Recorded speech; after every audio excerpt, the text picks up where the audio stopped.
عليكم ورحمة الله وبركاته.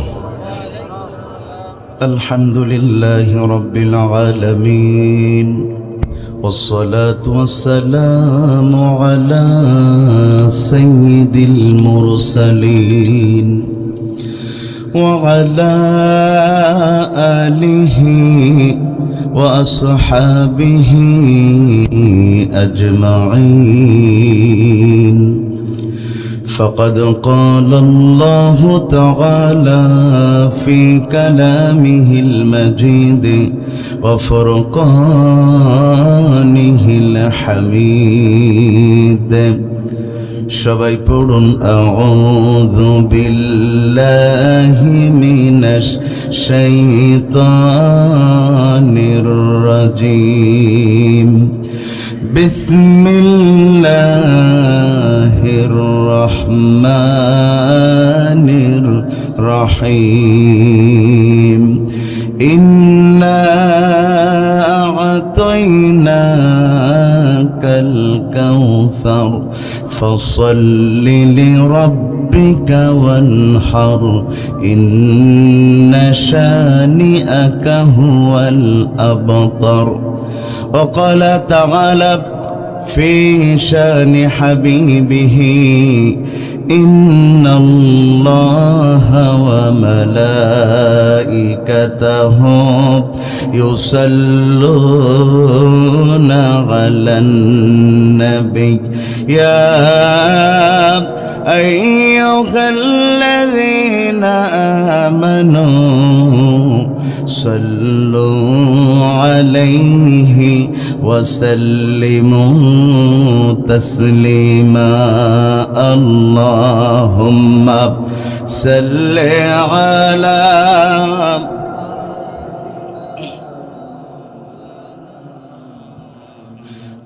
وعلى آل سيدنا.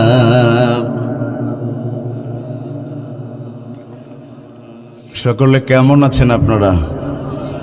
যারা আলহামদুলিল্লাহ বললেন না তারা কেমন আছেন? তারাও ভালো আছেন, মাশাআল্লাহ। আমাদেরকে ভালো রেখেছেন কে? সে আল্লাহর জন্য সবাই মিলে শুকরিয়াতান মুহাব্বাতান আওয়াজ দিয়ে পড়ছি আলহামদুলিল্লাহ।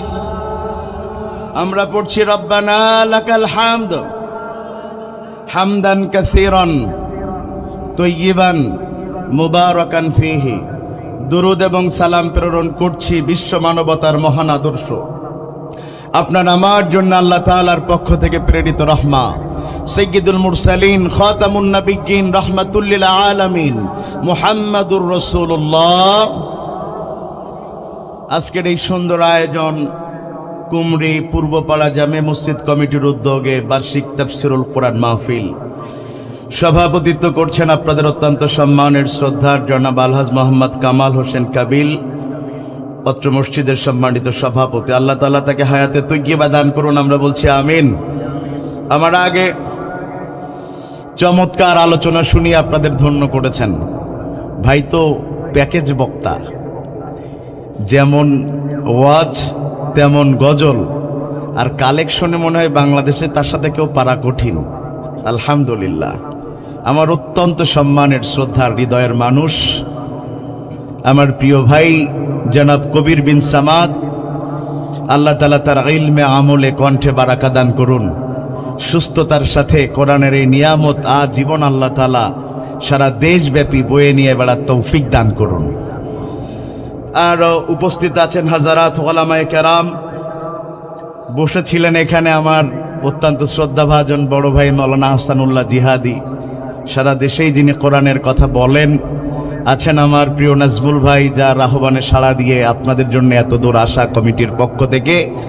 সকলকে সাথে নিয়ে যদি ঘন্টাখানেক সময় আমি আপনাদের কাছে চাই, দেওয়া যায়? ঘন্টাখানেক সময় দেওয়া যাবে ইনশাআল্লাহ। খুব বেশি কষ্ট দিব না।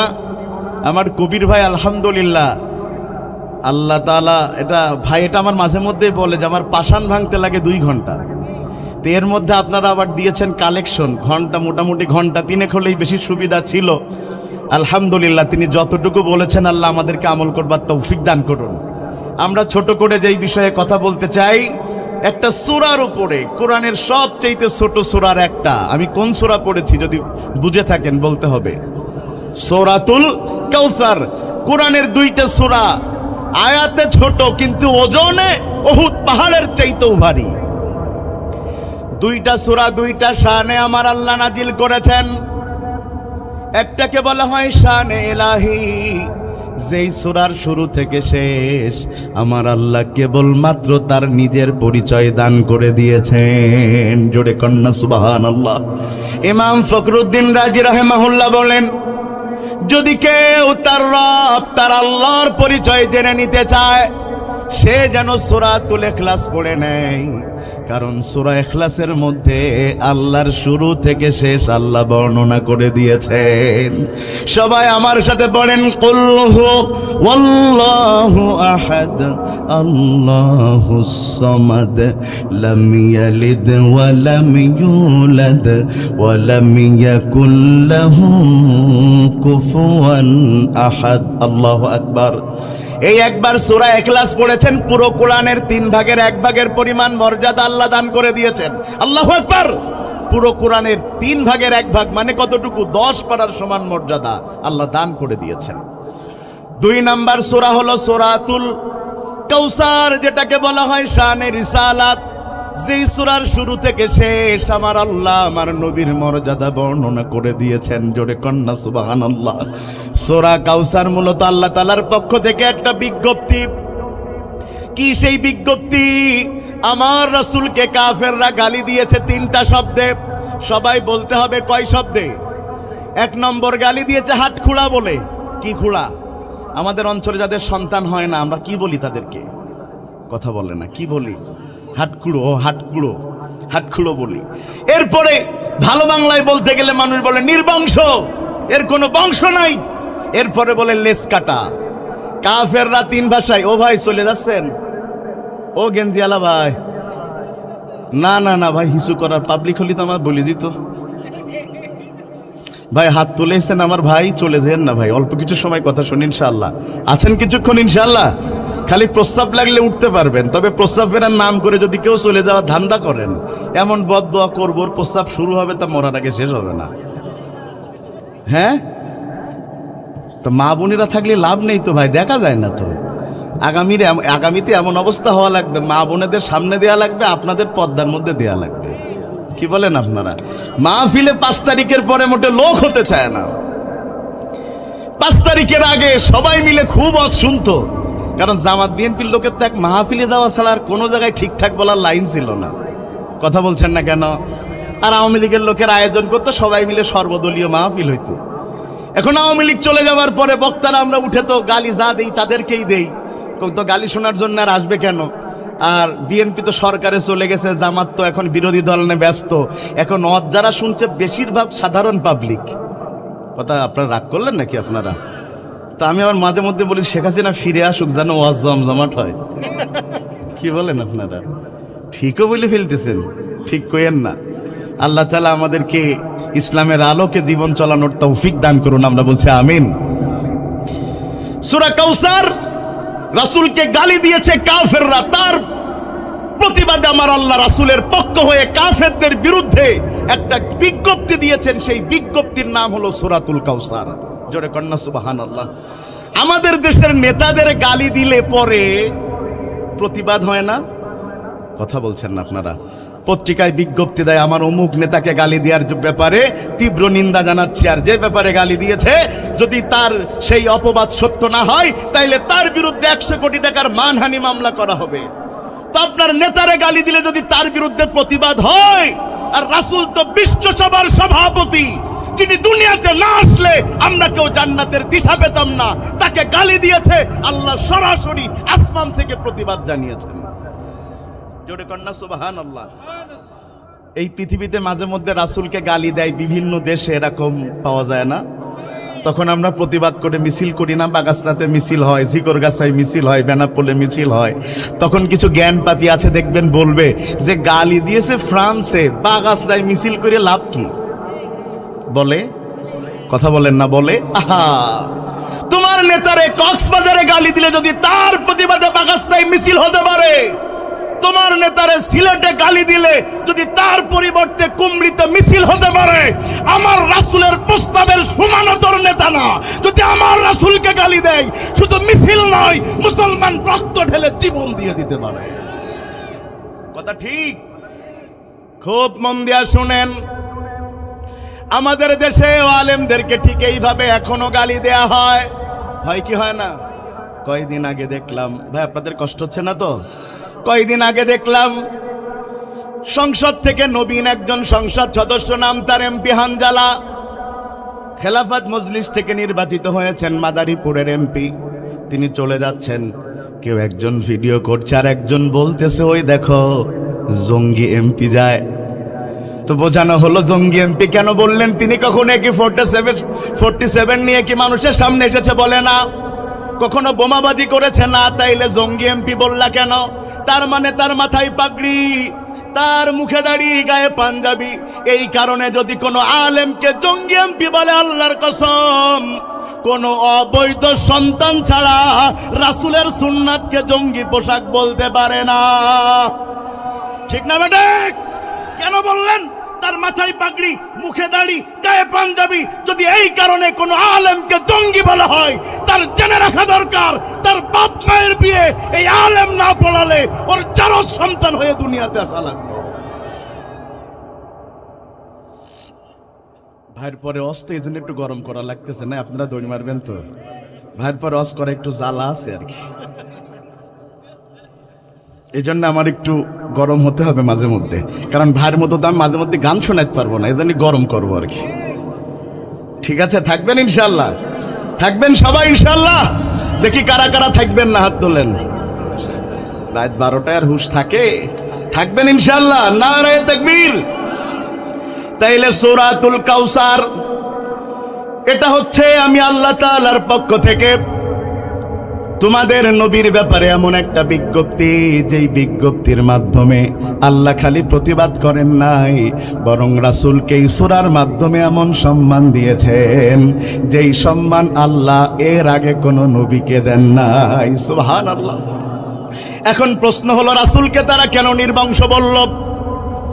এখন প্রশ্ন হলো, কেন তারা রাসূলকে হাতখোড়া বলল? কারণ হলো রাসূলের পরপর 3টা সন্তান, একটার নাম আব্দুল্লাহ, একটার নাম ইব্রাহিম আর একটার নাম কাসেম। 3টা সন্তান পরপর মারা গিয়েছে। তখন কাফেররা বলতে শুরু করলো, তুমি কেমন নবী যে তোমার কোনো সন্তান বেঁচে থাকে না, আর তোমার কোনো সন্তান বেঁচে নাই, তার মানে তোমার বংশের প্রদীপ জ্বালানোর মতো আর কেউ নাই। তারা যখন এই কথা বলতে শুরু করলো, মুফাসসিরিনে কেরামও ব্যাখ্যা শুরু করলো। ফাসসারাল মুহাদ্দিসিন আল মুফাসসিরিন ফি শানিল আয়া, বড় বড় মুহাদ্দিস আর মুফাসসিররা তাফসীর করেছেন আয়াতের ব্যাপারে। তারা বলেন আল্লাহ রাসূলের সন্তান বেঁচে না থাকার কারণ হলো 2টা। জোরে বলেন, রাসূলের 2 সন্তান, 3 সন্তান বেঁচে না থাকার কারণ কয়টা? সবাই বলেন কয়টা? 1 নম্বরে, এই পৃথিবীতে আল্লাহ যত নবী পাঠিয়েছেন, আল্লাহ কত নবী পাঠিয়েছেন তার হিসাব আমরা জানি। কেউ বলে 1,24,000, কেউ বলে 2,24,000, এটার দলিল পাওয়া যায় না। তবে আল্লাহ ওভারঅল বলেন, وَلَقَدْ بَعَثْنَا فِي كُلِّ أُمَّةٍ رَسُولًا أَنِ اعْبُدُوا اللَّهَ وَاجْتَنِبُوا الطَّاغُوتَ। আমার আল্লাহ বলেন এমন কোন জাতি নাই যেই জাতির জন্য আমি আল্লাহ নবী দেই নাই। তবে আমি আল্লাহ ম্যাক্সিমাম নবীর ঘরে আর একটা করে নবীর সন্তান দিয়েছি। জোরে কন্যা সুবহানাল্লাহ। ইব্রাহিম আলাইহিস সালামের 2 সন্তান নবী, ইসমাইল, ইসহাক। ওই যে ইসহাকের বংশে আবার হাজার হাজার নবী দিয়েছেন আল্লাহ। যেমন ইয়াকুব থেকে ইউসুফ, এইভাবে আল্লাহ সন্তান দান করেছেন। অনেক নবীর সন্তানকে আল্লাহ নবী বানিয়েছেন, কিন্তু আমার নবীর চাইতে বড় কোনো নবী পৃথিবীতে আর আসে? অন্য নবীর সন্তানেরা নবী হয়েছে। এখন যদি আমি নবীর সন্তান, আমার নবীর সন্তান নবী না হয়, তাহলে তো নবীর মর্যাদা খাটো হয়ে যায়। অথচ কোরআনে বলা হয়েছে আমার নবীর পরে আর কোন নবী আসবে।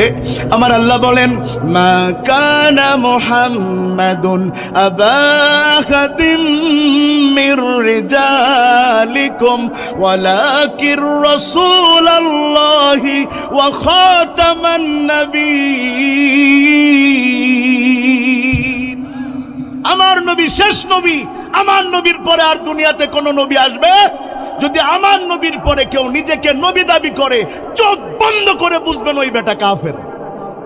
যদি আমার নবীর পরে নিজেকে কেউ নবী দাবি করে, তাইলে সে কি? যদি তাকে কেউ নবী মনে করে, সেও কাফের। আর এই দুই গ্রুপকে যদি কেউ মুসলমান মনে করে, তারাও কাফের। কারণ আমার নবীর পরে আর কোনো নবী আসবে না। এবার এখানে একটু ভিতরে ঢোকা যাক। আল্লাহ তাআলা নবুর মর্যাদা, নবীর নবুয়াত, নবীর সিলসিলা ঠিক রাখার জন্যে আমার আল্লাহ নবীর 3 সন্তানকে দুনিয়া থেকে তুলে নিয়েছেন।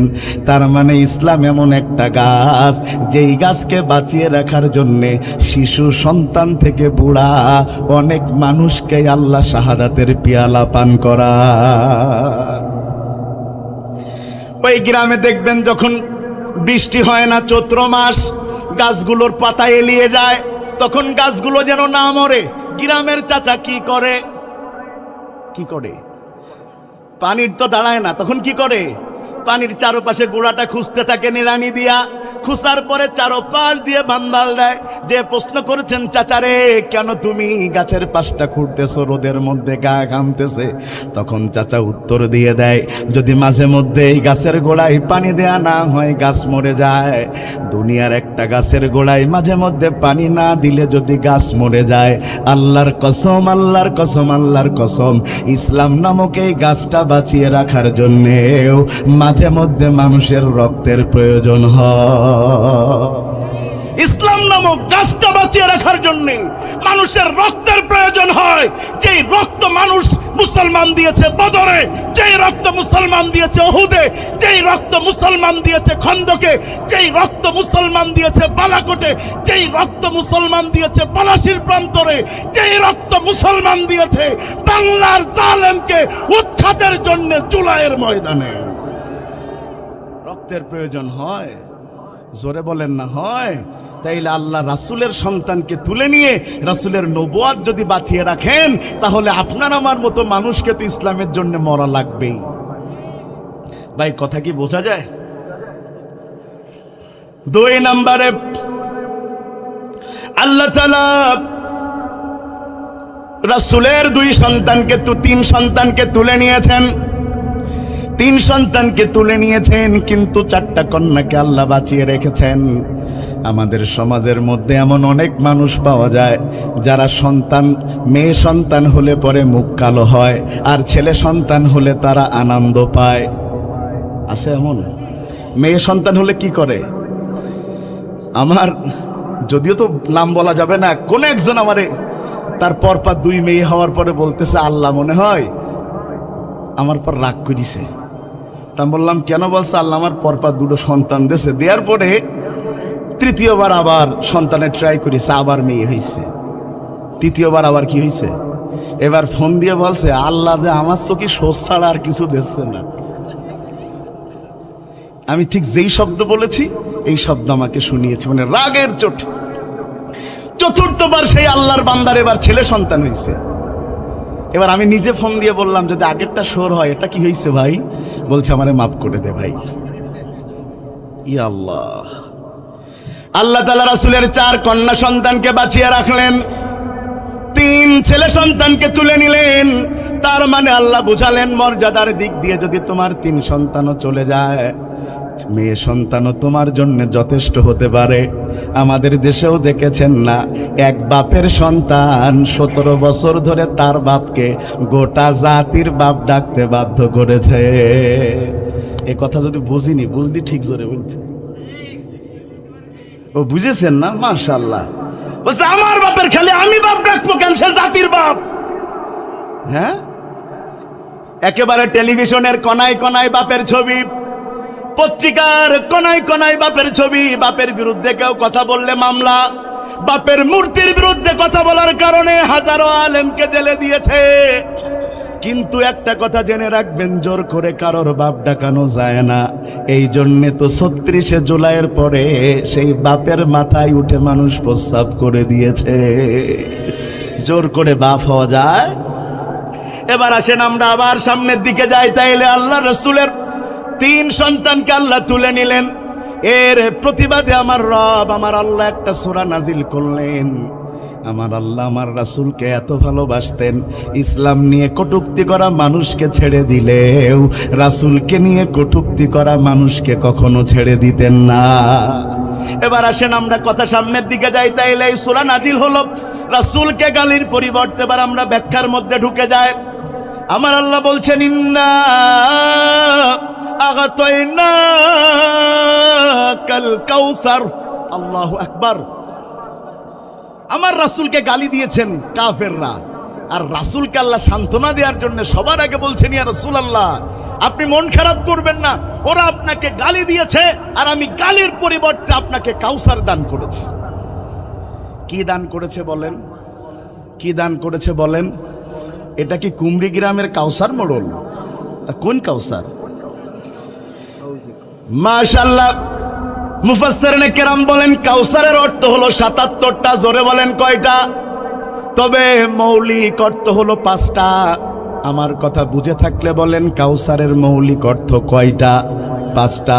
কাউসারের প্রথম নম্বর অর্থ আল কাউসার মাগানিয়াল খুসুস নিগমাতুন কাসীরা। কাউসারের 1 নম্বর অর্থ হলো আমার আল্লাহ আমার রাসূলকে দুনিয়ার সব নবীর চাইতে বেশি নিয়ামত দান করেছেন। আমার রাসূলকে আল্লাহ যত নিয়ামত দান করেছেন এত নিয়ামত আমার আল্লাহ আর কোন নবীকে দান করেন নাই। ভাইজান খাওয়া দাওয়া করে নেন, ঠিক আছে? ভাই খাইতে যাচ্ছে, আপনারা রাগ করতেছেন নাকি? ইনশাআল্লাহ। তাইলে বলেন আমার নবীর মতো এত নিয়ামত আল্লাহ আর অন্য কোন নবীকে দেন? জোরে বলেন না দেন? কাউসারের 1 নম্বর ব্যাখ্যা হলো নিগমাতুন কাসীরা। আল্লাহ তাআলা রাসূলকে সবচেয়ে বেশি নিয়ামত দিয়েছেন। এই নিয়ামতের 2টা অর্থ। আবার 1 নম্বর একমাত্র আমার নবীর উম্মতেরা অল্প আমলে বেশি সওয়াব পেয়েছে। জোরে কন্না সুবহানাল্লাহ। একমাত্র উম্মতে মুহাম্মাদি যারা তারা 1 নম্বরে তাদের আমল অল্প কিন্তু সওয়াব বেশি। বলেন আমল অল্প কেমনে? আমাদের একটা রাত আল্লাহ দিয়েছেন। কয়টা রাত? যেই রাতে আমল করলে পরে 1000 মাস আমল করলে যেই সওয়াব। ভাই বসেন ইনশাআল্লাহ। আমার দিকে খেয়াল করেন একটু, ভাই খাইতে যাচ্ছে তো একটু খেয়াল করেন। নারায়ে তাকবীর। নিগমাতুন কাসীরাতুনের ব্যাখ্যা কয়টা? 2টা। জোরে বলেন কয়টা? 1 নম্বর হলো অল্প আমলে বেশি সওয়াব।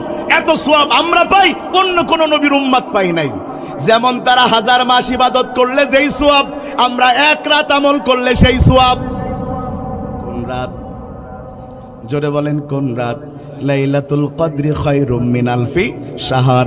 বান্দা অন্য আমলের উম্মতেরা 83 বছর 4 মাস আমল করলে যেই সওয়াব, উম্মতি মুহাম্মদ 1 রাত আমল করলে সেই সওয়াব। 2 নম্বরে সব কাজের আগে কি বলা লাগে? মাশাআল্লাহ বলেন না, কি বলা লাগে? হোক না সে কাজ যত ছোট আর বড়, আল্লাহর নাম নিয়ে কাজ শুরু করো, কাজে কামে বরকত দেবেন আল্লাহ। বিসমিল্লাহ বলো বিসমিল্লাহ, তব নামে কাজ শুরু করি আল্লাহ।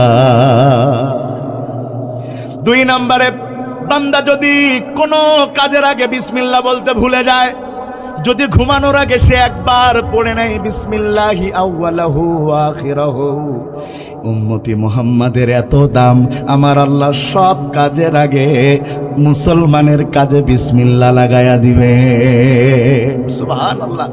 2 নম্বরে নিগমাতুন কাসীরাতুনের ব্যাখ্যা, সবচাইতে আমার নবীর উম্মতের সংখ্যা বেশি। আমার নবীর উম্মতের সংখ্যা বেশি। কেমনে বুঝবেন? আমার রাসূল মেরাজে গেলেন আল্লাহর সাথে সাক্ষাৎ করার জন্যে। যাওয়ার পরে আল্লাহ তাআলার কাছ থেকে তিনি অনুমতি প্রাপ্ত হলেন জান্নাত দেখতে যাওয়ার জন্যে। রাসূল আমার জান্নাত দেখতে গেলেন। জান্নাত দেখতে যেয়ে রাসূল খেয়াল করলেন মানুষেরা যেন ছোট ছোট মিছিল দিয়ে কোন দিকে যায়। কোন মিছিলে 10 জন, কোন মিছিলে 20 জন, কোন মিছিলে 40 জন। আল্লাহ রাসূল প্রশ্ন করে ইয়া জিব্রাইল, এরা মিছিল দিয়া কোন দিকে যায়? জিব্রাইল আমিন উত্তর দিয়ে বলেন ইয়া রাসূলুল্লাহ ইয়া হাবিবাল্লাহ, তারা মিছিল দিয়া আল্লাহর জান্নাতের দিকে যায়।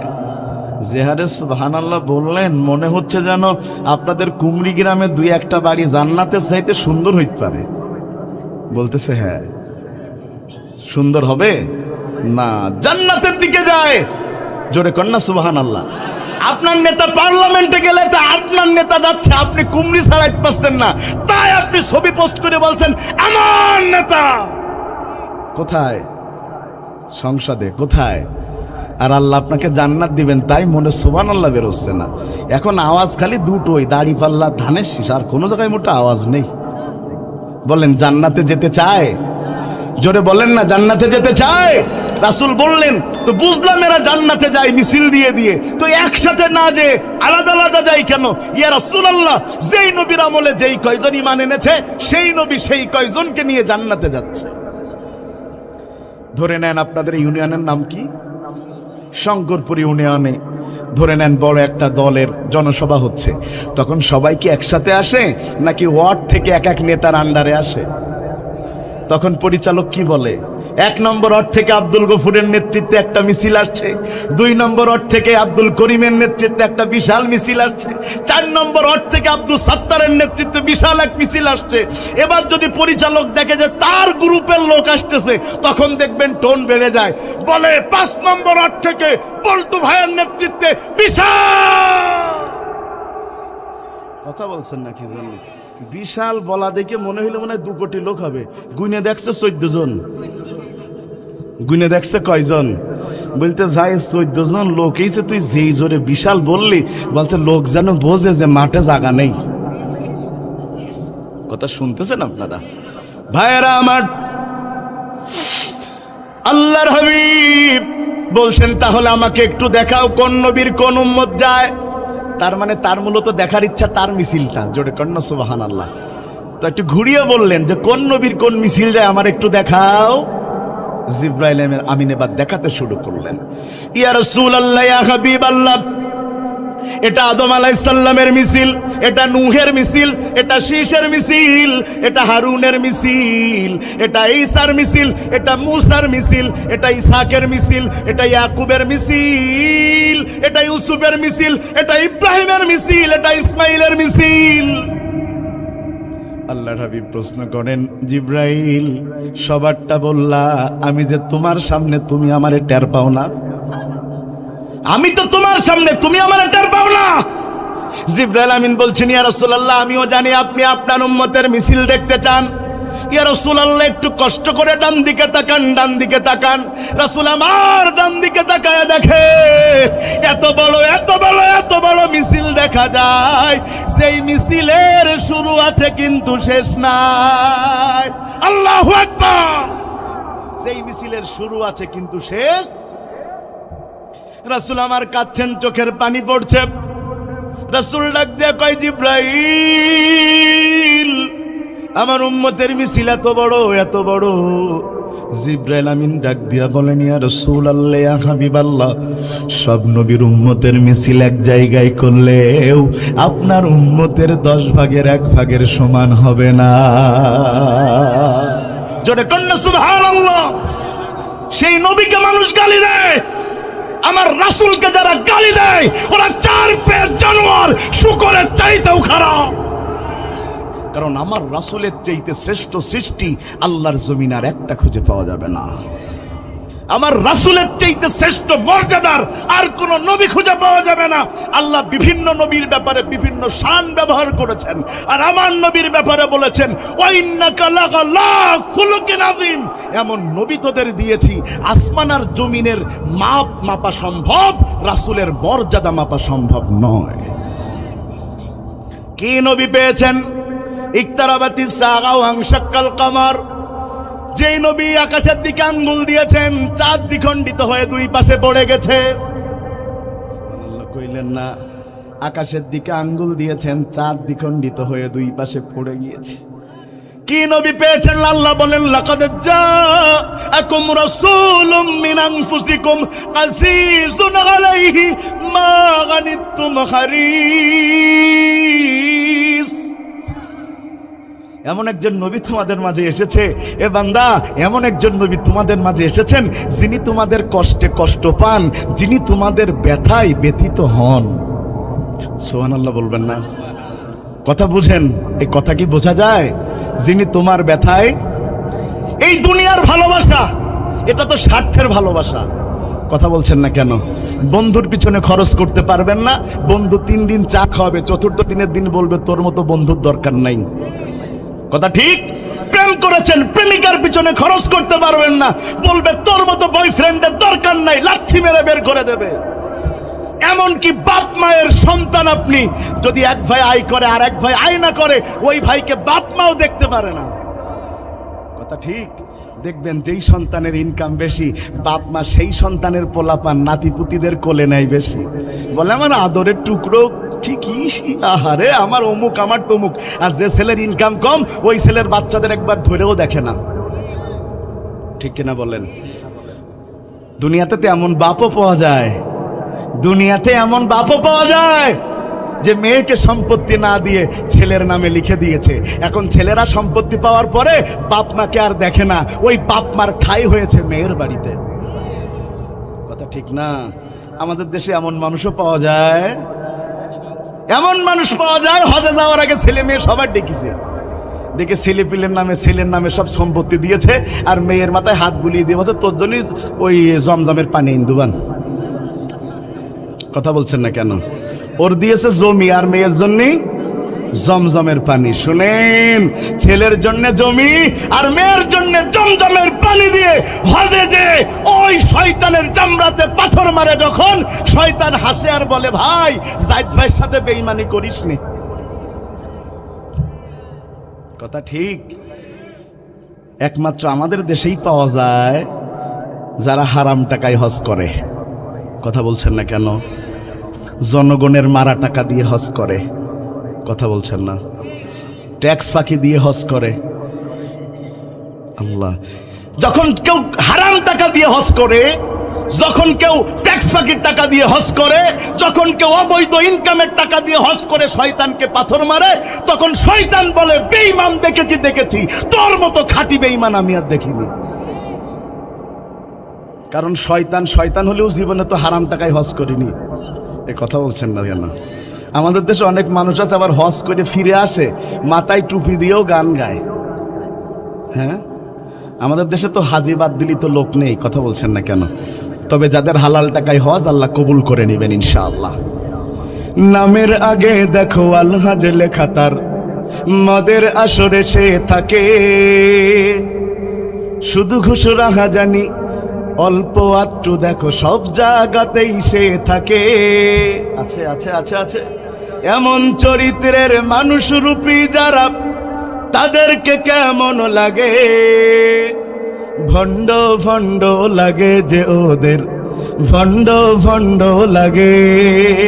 ঠিক না ভাই? ঠিক ভাই? আজকে বোঝা যাচ্ছে আমার? আপনারা যদি আজকে একটু কবির ভাইকে 8:30টার দিকে তুলে দিতে পারতেন, আমারও সুবিধা হতো, ভাইয়েরও সুবিধা হতো। কিন্তু রাত গভীর হয়ে গেছে, এই সময়ে ওয়াজ বোঝানো যে কি কষ্ট, যে ওয়াজ করে সে বোঝে। আপনারা তো মনে করতেছেন বক্তি পারলেই বক্তা হওয়া যায়। আছেন তো আপনারা আমার সাথে কিছুক্ষণ ইনশাআল্লাহ?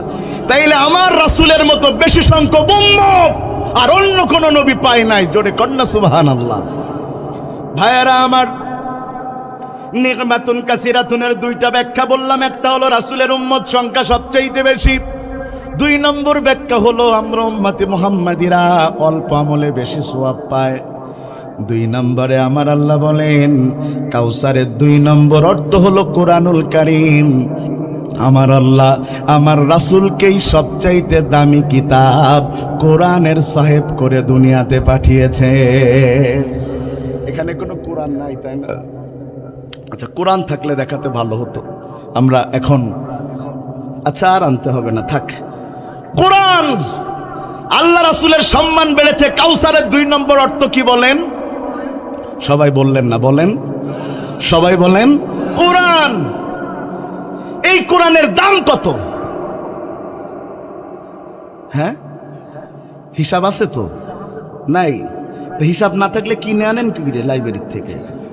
হ্যাঁ, 200 টাকা 150 টাকা 300 টাকায় কোরআন কিনতে পাওয়া যায়, কথা ঠিক না বেঠিক?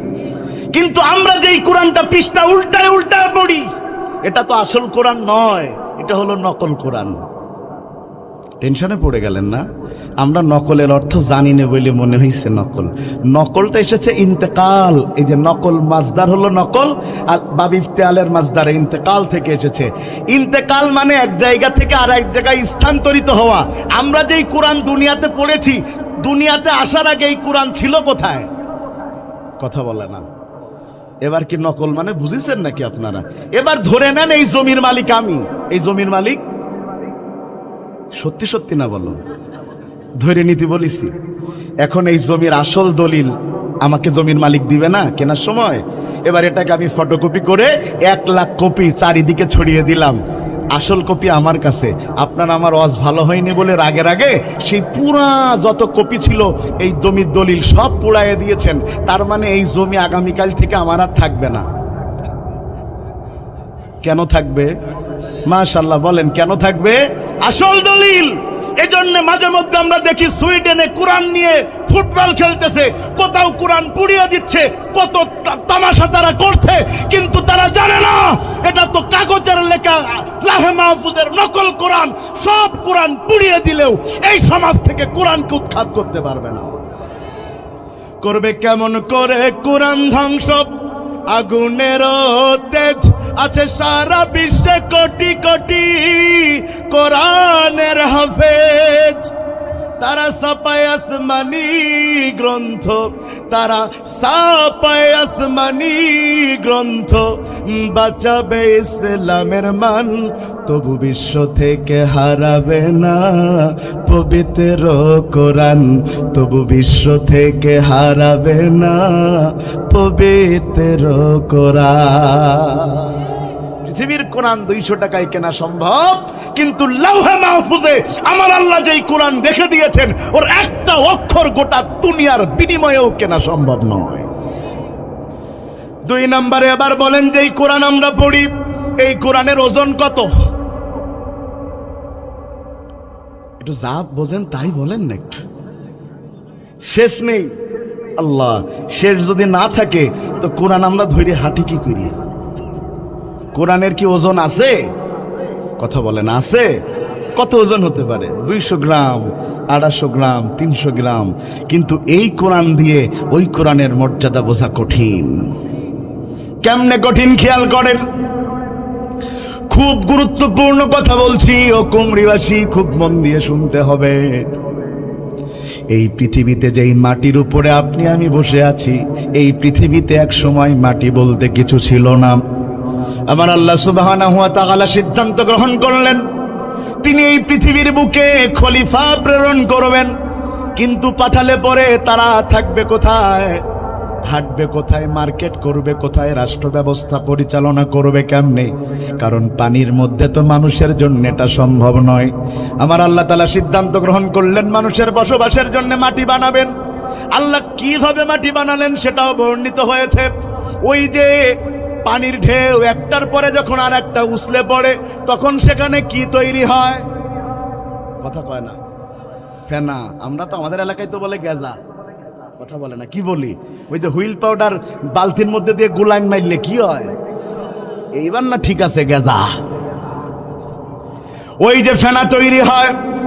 আল্লাহু আলা কুল্লি শাইইন কাদির। আমার আল্লাহ কি শক্তিমান, কি শক্তিশালী। আমার আল্লাহ ওই পানির একটা আর একটার উপরে উছলে পড়ার ফেনা থেকে গোটা দুনিয়ার মানুষের বসবাসের জন্য মাটি তৈরি করলেন। কিন্তু ঘটনা ঘটে গেল আর একটা, এই দুনিয়াতে যত না মাটি তার চাইতে পানি বেশি। পানি হলো 3 ভাগ, মাটি হলো, জোরে বলেন, পানি হলো, মাটি হলো। এখন অবস্থা ঘটে গেছে আলাদা। পানি যখন পূর্ব দিকে ঢেউ খেলে তখন মাটি আর স্থির থাকে না, মাটি নড়াচড়া করে। উত্তর দিকে যখন ঢেউ খেলে ওই পাশের মাটি নড়াচড়া করে। আল্লাহ দেখলেন মানুষ কেমনে মাটির উপরে বাস করবে, কারণ মাটি তো নড়াচড়া করে। এখন আমরা কুমড়িতে ওয়াজ করতেছি, যদি মাটি ওইভাবে নড়াচড়া করত তাহলে মাটি উল্টায় গেলে আমি সহ আপনারা সহ সবাই ইন্দা পানি। বোঝেননি মনে হয়। আমরা সব কিসের মধ্যে চলে যেতাম? পানির মধ্যে। তাই না আমাদের জীবনের কোনো নিরাপত্তা থাকতো? এবার আমার আল্লাহ জমিনকে স্থির করবার চিন্তা করলেন। কিভাবে আমার আল্লাহ জমিনকে স্থির করলেন? এই জমিন যেন নড়াচড়া না করে, আমার আল্লাহ জমিনকে স্থির করবার জন্য পেরেক বানানোর সিদ্ধান্ত গ্রহণ করলেন। কি বানানোর? পেরেক আমরা কোথায় মারি? ওই যে টিনের চাল দিয়েছেন সেখানে আপনি পেরেক মারেন। যদি পেরেক না মারতেন টিন তো কথা কয় না কা।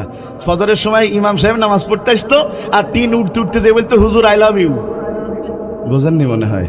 মানে হুজুরের গলা কেটে হুজুরি কাজ করে ফেলে থাকতো। যদি কি না থাকতো? যদি বলেন না কি না থাকতো? পেরেক না থাকতো। আমার রব আমার আল্লাহ দুনিয়ার মাটিকে স্থির করবার জন্য এবার পেরেক বানালেন। কোথায় পাবো পেরেক? আমার আল্লাহ বললেন পেরেক হিসাবে কি বানিয়েছি শোনো। ওয়াল জিবালা আওতাদা। চিৎকার মেরে বলেন আল্লাহু আকবার। আমার আল্লাহ বলেন পেরেক হিসাবে পাহাড় বানালাম। আল্লাহু আকবার।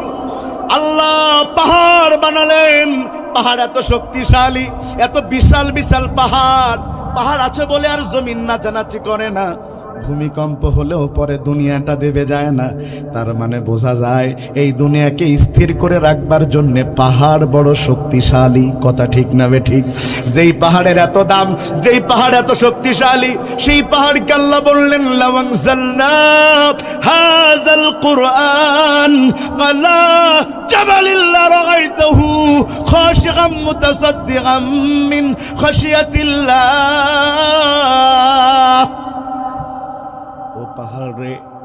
ও পাহাড় রে, তোর উপরে কোরআন নাজিল করতে চাই। পাহাড় এবার ভয়ে কাঁদতে শুরু করেছে। পাহাড় এবার ভয়ে কাঁপতে শুরু করেছে। পাহাড় কাঁদে, পাহাড় কাঁপে। পাহাড়ের বুক চিরে দেখেন না এখন ঝর্ণা বয়ে আসে। পাহাড় কাঁদে, আল্লাহ গোটা দুনিয়া আমার পক্ষে বহন করা সম্ভব, কিন্তু কোরআনের একটা আয়াত আমার পক্ষে বহন করা সম্ভব নয়। কোরআন হলো এই দুনিয়ার জীবন্ত গ্রন্থ।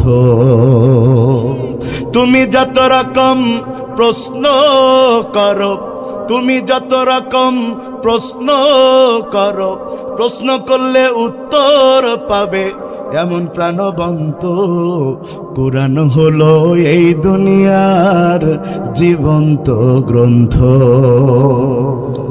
যদি প্রশ্ন করো তোমার নাম কি, হে প্রাণ প্রতিম, উত্তর দিবে ইন্নাহু লা কুরআনুন কারীম। যদি প্রশ্ন করো কোরআন তুমি কোন মাসে আসিলা, উত্তর দিবে শাহরু রমাদান আল্লাযী উনজিলা। যদি প্রশ্ন করো কোরআন তোমার দেশের বাড়ি কই, বলবে সে লাউহি মাহফুজ ঠিকানাহীন নই।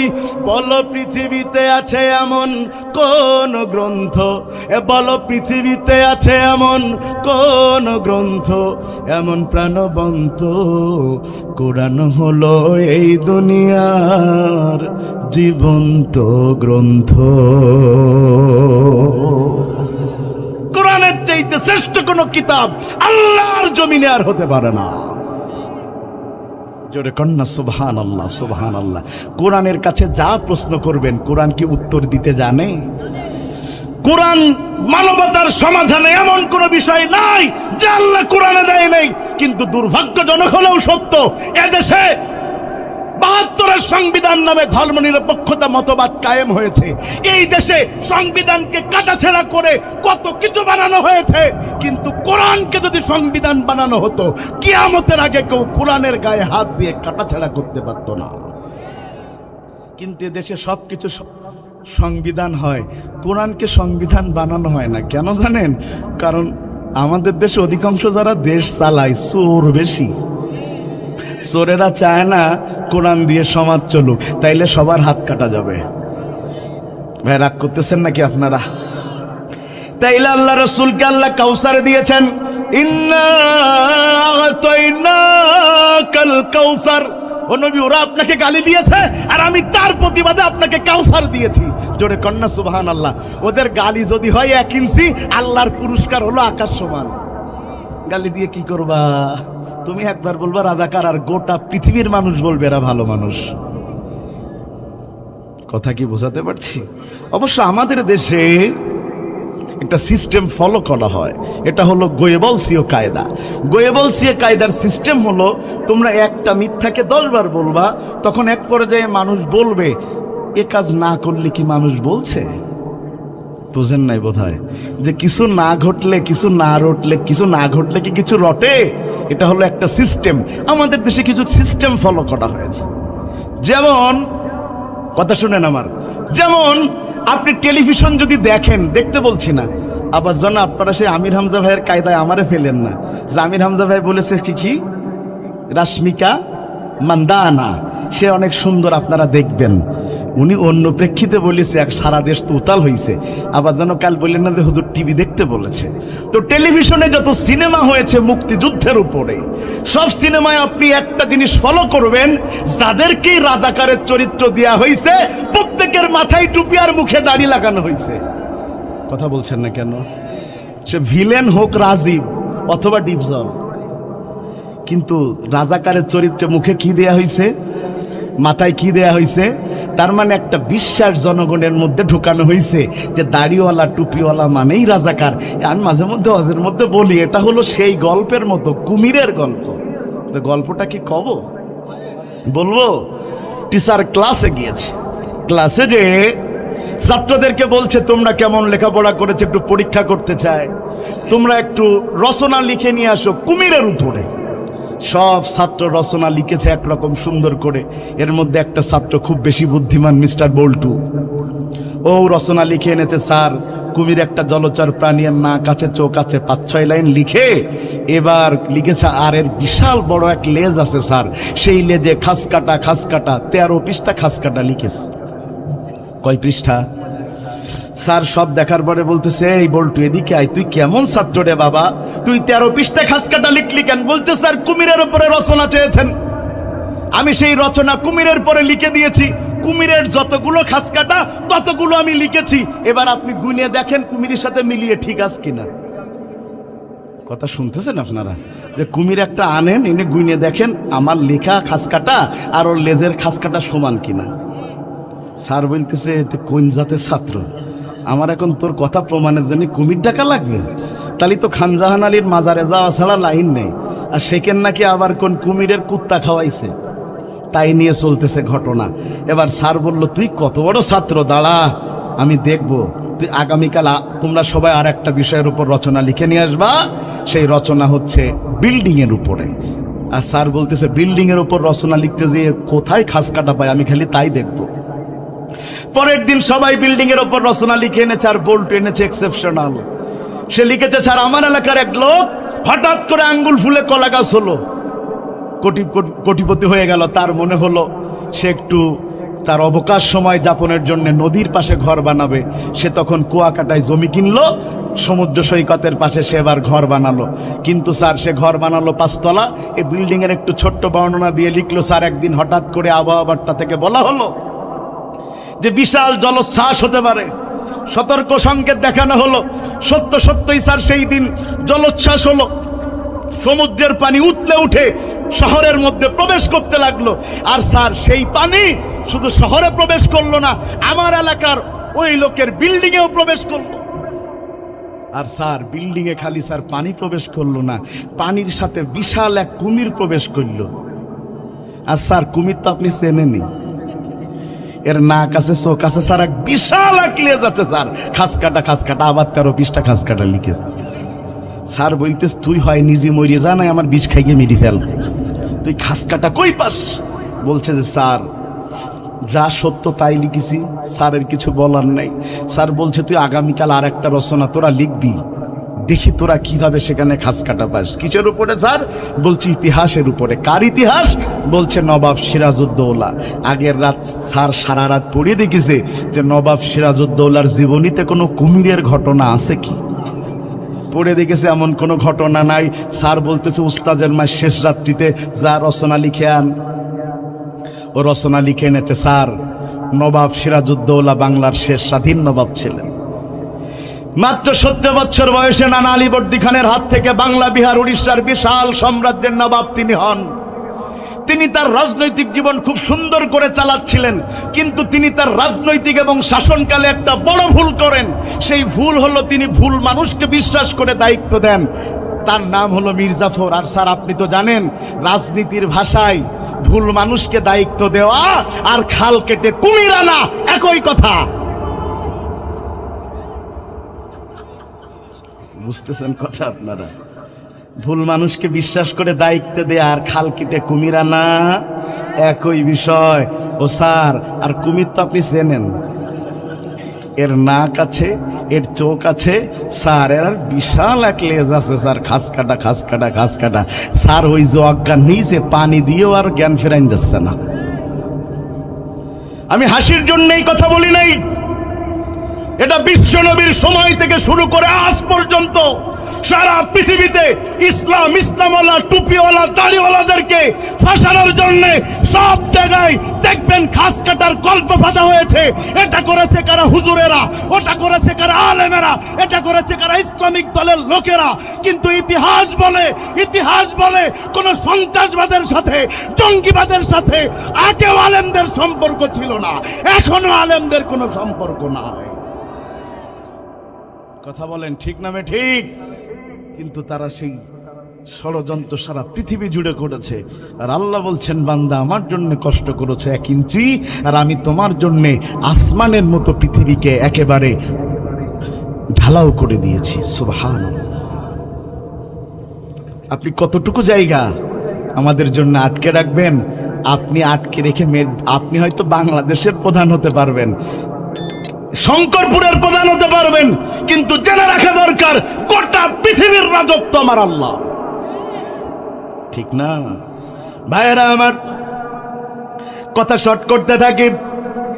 আল্লাহ রসুলকে আমার আল্লাহ কাউসার দিয়েছেন। কাউসারের মোট অর্থ 77, মৌলিক অর্থ 5। আমরা 2টা বলে ফেলেছি।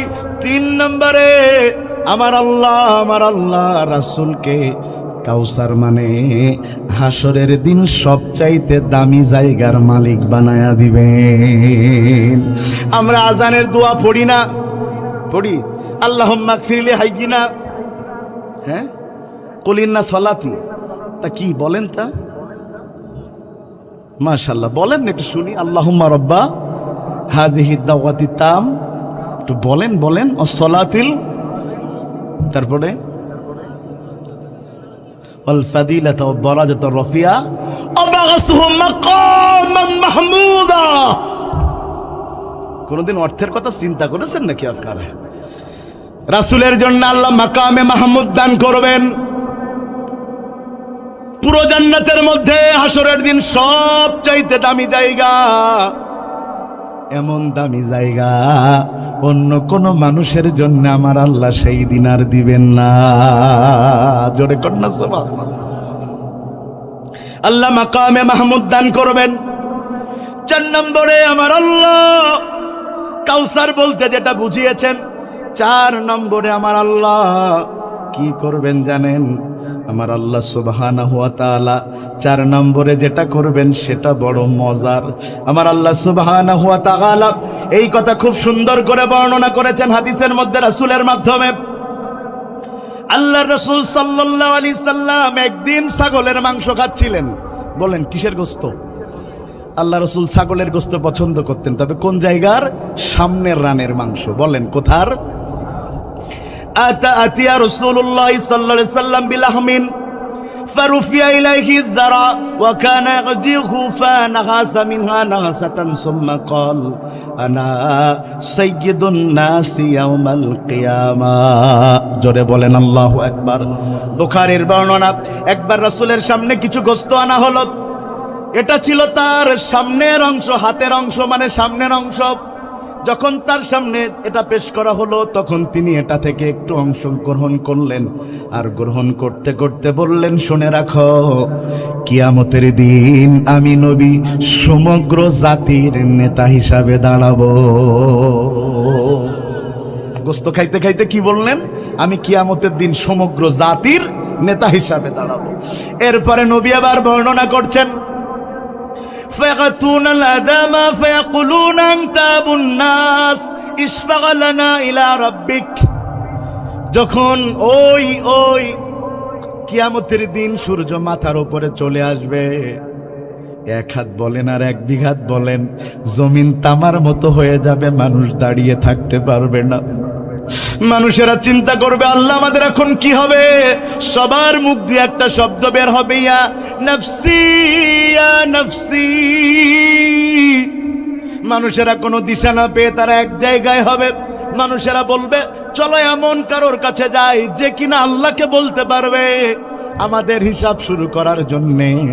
সবাই বলবে, তাহলে চলো আমরা তার কাছে যাই যিনি আমাদের আদি পিতা। লোকেরা চলে যাবে, ফায়াতুনা আদম ফায়াকুলুনা আনতা আবুন নাস, যে তারা বলবে, আদম তুমি তো আমাদের বাপ, তুমি আমাদের, আমরা আজকে বিপদে পড়েছি, ও আদম তুমি আজকে আমাদের জন্য একটু সাফায়াত করো। ফায়াকুল ইন্না রব্বি গাদিবাল ইয়াউমা গাদাবা। আদম আলাইহিস সালাম তখন ডাক দিয়ে বলবেন, আমার সন্তানেরা রে, আমি তোমাদের জন্য কি সাফায়াত করব? আমি তো আজকে আল্লাহ রাগান্বিত হওয়ার ভয়ে আছি, আমার জন্য আজকে আর কিছু করার নাই। তবে শোনো, তোমাদেরও মুখে যেই কথা ইয়া রাব্বি ইয়া নাফসি, আমার মুখেও সেই কথা। তবে একটা পরামর্শ দিতে পারি, ইযহাবু ইলা গায়রি, এমন কারোর কাছে যাও যার উপরে আল্লাহ রেগে নাই। এমন কারোর কাছে যাও যার উপরে আল্লাহ রেগে। মানুষেরা চিন্তা করবে কোথায় যাব? মানুষেরা কিন্তু একটা সোয়াবের জন্য এমন কোন জায়গা নাই যেখানে যাবে না। মানুষ নেতার পিছনে ঘোরে, দুইটা সিংড়া দেয়, এক ঢোক মোজো দেয়, তাই সারাদিন নেতার পিছনে। ভাই আছে যেখানে, আমি আছি সেখানে। কথা বলছেন না কেন? ঠিক না? ভাইয়ের ওপরে কেউ কিছু বললে ভাইয়ের জন্য জীবন দিয়ে দেয় একটা সিংড়ার জন্যে, ঠিক কিনা বলেন? দুনিয়াতে আবার ভাইয়ের বড় দাম। পুলিশে ধরেছে, কয় তুই আমারে চিনিস? কয় তুই কে? কয় আমি কালু ভাইয়ের লোক। কি ভাইয়ের লোক? তা কালু ভাই কোন কালু? ও আচ্ছা আচ্ছা, ভাত ছেড়ে দে। এই তেলের একটা সমস্যা চলতেছে না আমাদের দেশে। দেখলাম পত্রিকায় লিখেছে, একজনের মেরে শুয়ে ফেলিছে, কারণ সেখান যে ভাইয়ের লোক পরিচয় দিয়েছে। এখন বলছে পাম্পে তেল নেই, তো তোর ভাই কি আর তোর বাপ কি? তেল দিতে বলতে তেল দেওয়া লাগবে। লেগেছে গ্যাঞ্জাম, ধরে দিয়েছে মায়ের। কিছুক্ষণ পরে সেই নেতা হাজির, এসে বলছে, আমার লোকের মারলে কেন? বলছে, ভাই যে আপনার লোক যদি জানতাম তো জীবনে মারতাম। ভাই আর কি বলে? বলছে, ঠিক আছে, তো চিনতে পারিনি। কিন্তু ওরা যে চিনিনি তা না, ওরা চিনে খানিক খাপাই নে, পরে বলতে চিনতে পারিনি। এমন হয়? কথা বলেন, হয়? হয়ে যায়। এমন তো মাঝে মধ্যে হয়, মাঝে মধ্যে হয় না? হয়ে যায়। মানুষেরা চিন্তা করবে একটু, আমি আজকে কত ভাইয়ের পিছনে ছুটেছি, তাদের কাছেও যায়। মানুষেরা দৌড়াতে থাকবে, ইয়াউমা ইয়াফিরুল মারউ মিন আখিহি ওয়া উম্মিহি ওয়া সাহিবাতিহি ওয়া বানিহি। চলে যাবে ভাইয়ের কাছে। আচ্ছা, ভাইয়ের দরদ বেশি না মায়ের দরদ বেশি? কথা বলে না। ভাইয়ের দরদ বেশি না মায়ের দরদ বেশি? মায়ের পেটে বাচ্চা 9 মাস হয়ে গেছে, বাচ্চার নড়ে না, দৌড়িয়ে নিয়ে গিয়েছে যশোর হসপিটালে। ডাক্তার সব দেখার পরে বলছে, দেখো তোমাদের কাছে দুইটা অপশন, যদি মেয়েকে বাঁচাই পেটের বাচ্চা মরে যাবে, আর যদি পেটের বাচ্চাকে বাঁচাই মা মারা যাবে। কি করবা?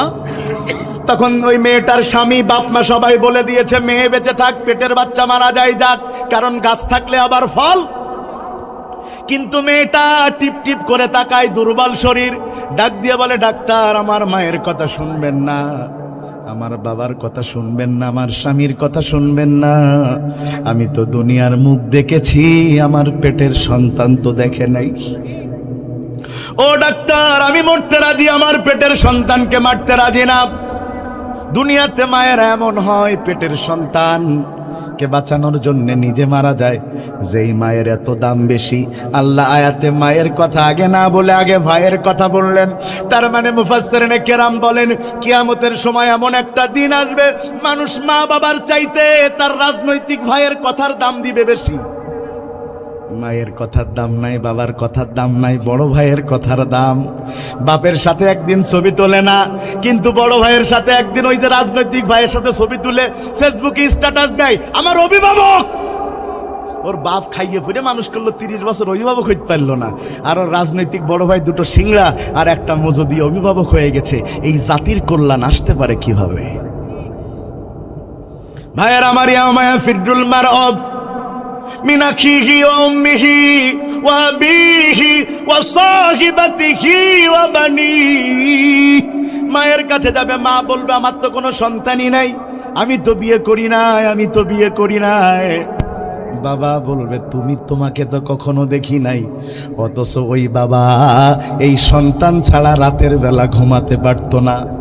এই যে প্রায় 7 মাস ধরে হজ করে বেড়ায়, আমার ছেলে মাঝে মধ্যে আমারে ফোন দিয়ে বলে, আব্বা শীতকাল কবে যাবে আব্বা? তার মানে আমরা শীতকালে কোথায় থাকি? এখন তো গরমকালে ওয়াজ করতেছে। এবার আমার ছেলে এই পরশুদিন বলতেছে, আব্বা শীতকালও যা গরমকালও তা। যদি গতই মনে হয় 3 দিন বাড়ি থাকতে পারছি, ঈদের পর থেকে কিছু মাহফিল ওই যে বৃষ্টির কারণে বন্ধ হয়েছে, তা আমি মাঝখানে, আমার 2 ছেলে পেলে পাশে, ও বলে আমার বাপ, ও বলে না আমার বাপ, দুইজনই আমার পাশে ঘুমাবে। ওর মা চেষ্টা করেও পাশে আসতে পারবে না, 2 ছেলে মেয়ে জ্বালায়। অথচ হাসরের দিনে এই সন্তানকে আমি চিনব না, এই সন্তান আমাকে চিনবে না। মানুষেরা দৌড়ে এবার কোথায় যাবে? ফায়াতুনা নুহা, নুহের কাছে যাবে। সেখান থেকে সুম্মা ইব্রাহিম, জাতির পিতা ইব্রাহিম আলাইহিস সালামের কাছে যাবে। সুম্মা মুসা, সেখান থেকে সবচাইতে কড়া নবী মুসা আলাইহিস সালামের কাছে যাবে। সুম্মা ঈসা, সেখান থেকে ঈসা নবীর কাছে যাবে, যেই নবী কবরে মৃত ব্যক্তিকে জীবিত করে দিতে পারতেন। এত বড় বড় নবীর কাছে যাবে। কুল্লু ইয়াকুলু নাফসি নাফসি যাবো ইলা গায়রি, প্রত্যেকেই মুখে একটা কথা বলবে, আজকে আমাদের কিছু করার নেই, আজকে নিজের জীবন নিয়ে বড় অবস্থার মধ্যে আমরা আছি। তখন তোমরা কোথায় যাবা? ফায়াতুনা মুহাম্মদ ফায়াকুলু আনা লাহা ফাসজুদ তাহতাশ শাজারা। মানুষের এবার শুনবে, সবাই যেখানে বলবে ইয়া রাব্বি ইয়া নাফসি, হঠাৎ করে একটা কণ্ঠ ভেসে আসবে, যেই কণ্ঠ বলবে ইয়া হাবলি ইয়া উম্মতি। মানুষেরা দৌড়াতে থাকবে আওয়াজের দিকে, কোত্থেকে আওয়াজ আসছে। মানুষেরা সেখানে চলে যাবে আল্লাহ রাসূলের কাছে, যে দেখবে আল্লাহ রাসূল খালি মুখ দিয়ে একটা শব্দ বলবে, আমি আছি তোদের জন্য, আমি আছি তোদের জন্য। সুবহানাল্লাহ, আনা লাহা, তোদের জন্য আমি আছি। ফাসজুদ তাহতাল আরশ, এবার নবী সিজদায় পড়ে যাবেন। কতক্ষণ নবী সিজদায় থাকবেন কেউ জানে না। নবীর সিজদায় থাকা দেখে ফায়াকাল ইয়া মুহাম্মদ, এক পর্যায়ে আল্লাহ বলবেন ইরফা রাসাক, ও নবী আপনি মাথা উঠান। ও নবী আপনি সিজদায় আর কেঁদেন না, আমার বড় কষ্ট হয়। ও নবী আপনি তায়েফে কেঁদেছেন, ও নবী আপনি উহুদে কেঁদেছেন, ও নবী আপনি 3.5 বছর শিয়াবে আবু তালেবের মধ্যে কেঁদেছেন। ও নবী জীবনের সবচেয়ে আপন খাদিজার জন্য কেঁদেছেন, নিজের চাচা আবু তালেবের জন্য কেঁদেছেন, নিজের চাচা হামজার কলিজাকে চিবায় খেয়েছে হিন্দা, এটার জন্য আপনি কেঁদেছেন। উম্মতের জন্য কেঁদেছেন, মৃত্যুর সময়ও বলেছেন ইয়া উম্মতি, আপনি কবরেও কেঁদেছেন। ইরফা রাসাক, নবী এবার আপনি মাথা উঠান, আপনি আর কাঁদবেন না, আপনি আর কাঁদবেন না। ও নবী ওয়াসালতু গুতা ওয়াশফা তুশফা ফায়াকুল ইয়া রাব্বি ইয়া উম্মতি। নবী আপনার আর কান্নার দরকার নাই, আপনি যার যার খুশি সাফায়াত করে আমার জান্নাতের মধ্যে ঢুকায়া দেন। নারে তাকবীর, ঢুকায়া দেন আমার জান্নাতের মধ্যে। নবী তখন শুধু মুখ দিয়ে একটাই কথা বলবে, রব খালি আমার উম্মত, আমার আর কোনো চাওয়া নাই, আর কোনো পাওয়া নাই, আমার উম্মত আমার রাসূলকে আমার আল্লাহ কাউসার দিয়েছেন, তার মানে হলো 4 নম্বরে আমার আল্লাহ রাসূলকে কিয়ামতের দিন, হাসরের দিন সুপারিশের ক্ষমতা দান করেছেন। ইন্না তাইনাকাল কাউসার, ও নবী আমি আপনাকে কাউসার দিয়েছি। এর 5 নম্বর ব্যাখ্যা হচ্ছে নবী ওই কিয়ামতের দিন কোথাও পানি নাই, কোথাও পানি নাই। পানির পিপাসার জন্য মানুষ একেবারে এমন অবস্থা হবে, সূর্যের গরম তাপের কারণে মাথার মগজ যেন গলতে শুরু করবে। ওই সময় মানুষের সবচাইতে বেশি প্রয়োজন হবে পানির।